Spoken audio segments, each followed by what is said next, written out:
อาราปากาเตสีโพสาคาโวดุลาสัพพุริสาทั้งหลายดังเขาจักได้ยินมานี้ยังมีพระผู้หนึ่งอยู่ในเมืองสาวัตถีอันพังนี้เป็นดีมีเข้าของมากนักก็มีแร่ส่วนมาพังผู้นั้นมันก็มีลูกชายอยู่ผู้หนึ่งมันก็หักมันนั้นด้วยตามันก็จึงเรียกไงมาได้17 ข้อเข้ามาถึงดังนั้นลูกชายถาม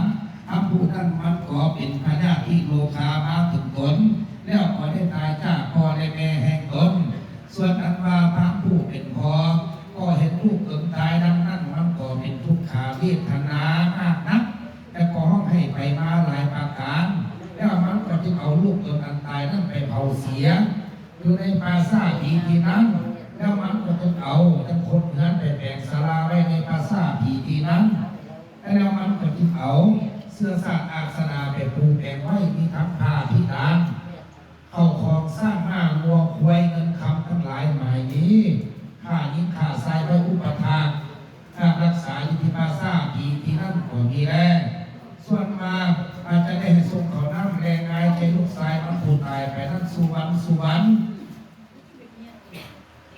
ก็ให้ขาดก็มีแรงและยังมีในวันอันหนึ่งไฟพามผู้นั้นมันก่อขยิงในใจบาดังนี้ผู้นี้ต้องเอาเข้าไปใส่บาตรให้แก่เจ้าพิคุตนนี้ก่อนเถิดเมื่อวานนั้นแล้วมันก็จึงยอมมือตั้งให้เหนือขมอมน้อมนมัสการไปตรงคุ้มลูกจำแยกเจ้าพิคุตนนั้นแล้วมันก็จึงเอาเข้าไปใส่บาตรให้แก่เจ้าพิคุตนนั้นแล้วมันก็จึงมีคำสั่งอธิษฐานว่าอันเตข้าแก่เจ้าหูที่บรรดาอนุทิศาทั้ง8 ด้านอันนี้หอมไว้และเฮาเขาเจ้านางธรณีอันเป็นที่ตั้งที่เพิ่งแก่สัตว์โลกทั้งหลายขอให้ที่พระราอานิสงสารส่วนบุญกุศลอันนี้จงได้ไปฮอดไปถึงเจ้าผู้ฆ่าอันตายไปอยู่ในปราสาทผีที่นั่นหันเถิดเมื่อนั้นเจ้าพิคุก็ที่อธิษฐานเอาที่เข้าปิฏิบัติอันนั้นแล้วก็เมื่อสุธีดูแพงกลแล้วข้าทรายพระผู้นั้นมันอันว่าเนี่ยให้เขาเป็นทางแก่เจ้าพิคุตรงนั้นแล้วก็เป็นอันสุ่มซื่อที่ดีมากนะและก็มีว่าสุนันที่ดูแห่งตนเมื่อตั้งเก้าแล้วเมื่อนั้นลูกใส่ผามผู้ตายเป็นเพศอยู่ในปราสาทผีที่นั้นมันก็จะได้อนุโมทนาส่วนบุญกุศลอันนั้นจนอันว่าเขานั่งโฆษณาอาหารก็ได้บังเกิดมีแก่ลูกชายผามผู้ตายไปนั้นมันก็เป็นอันลาภมากหลายทั้งเสื้อผ้าอาภรณ์เงินคำสร้างหน้าวัวควาย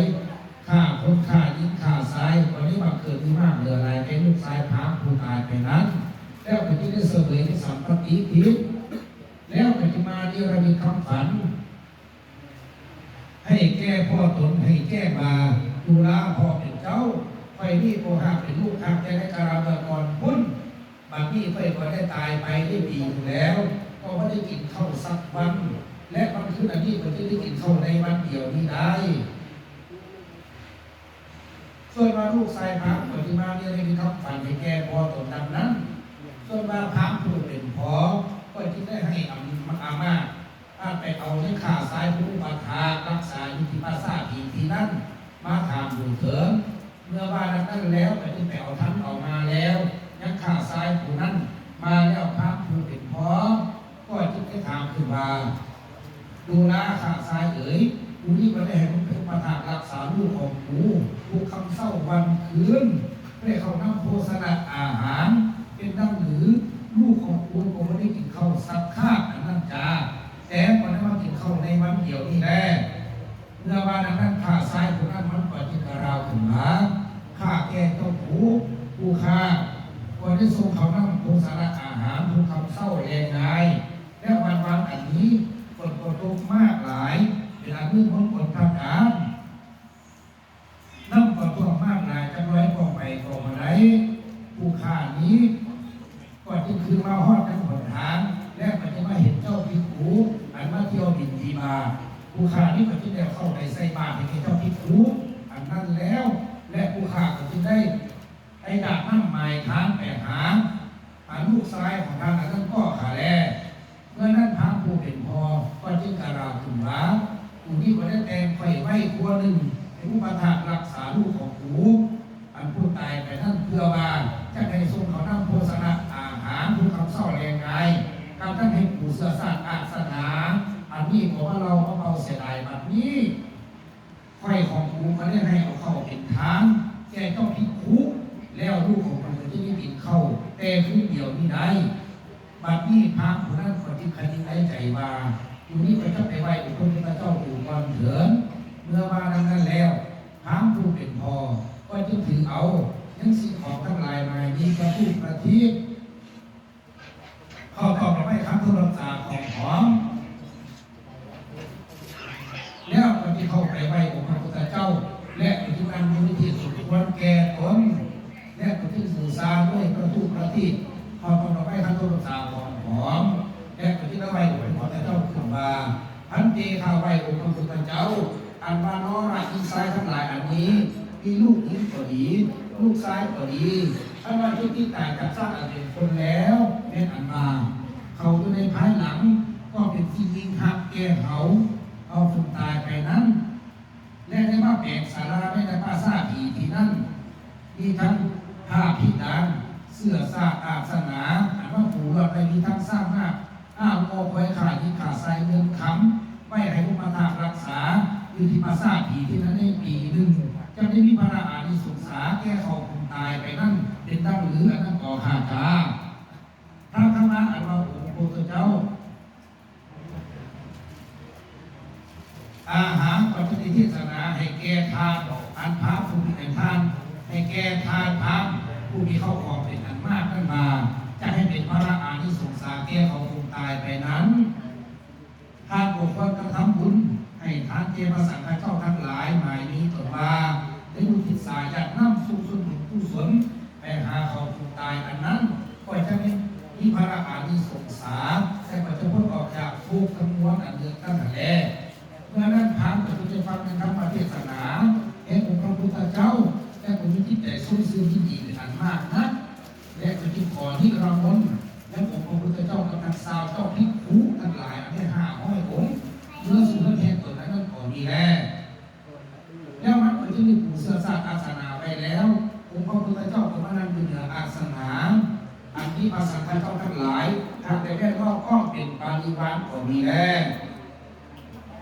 ทำกับทุกแต่งนี่เขานำโภชนะอาหารไปแล้ว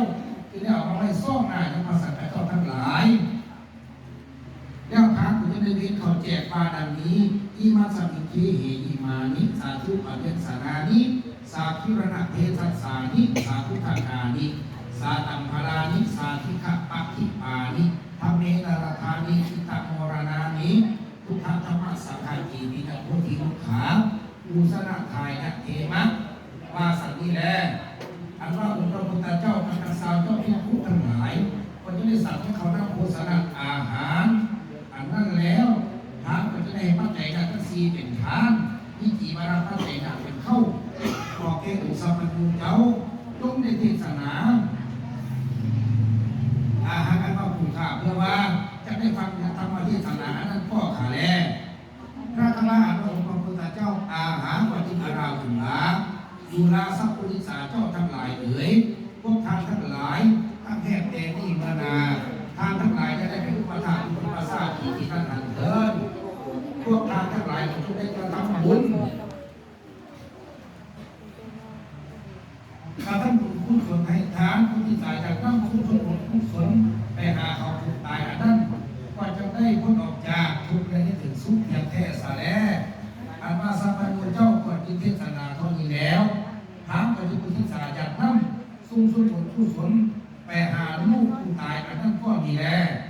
เพื่อว่าสัมปันโนเจ้าก็จึงได้